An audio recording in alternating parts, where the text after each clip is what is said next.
গোয়েন্দা মেহুল ও পুলিশ একটি রেলপথের কাছে একটি মৃতদেহ পেয়েছিল।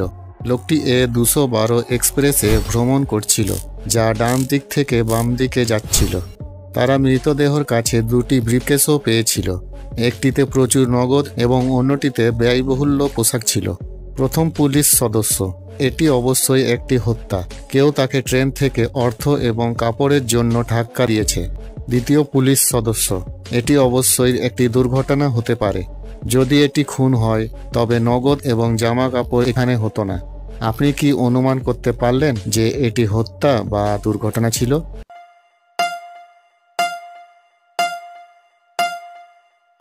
এটি একটি হত্যা, তবে তার ব্রিফকেসটি তার কাছে বা তার পিছনে থাকতো, তবে তার থেকে দূরে পড়ে থাকতো না। দেখে মনে হচ্ছে কেউ প্রথমে তাকে ধাক্কা দিয়েছিল এবং তারপর ব্রিফকেসগুলো ফেলে দিয়েছে।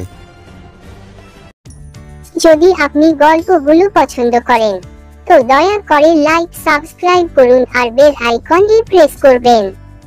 আর হ্যাঁ, কমেন্ট করতে ভুলবেন না।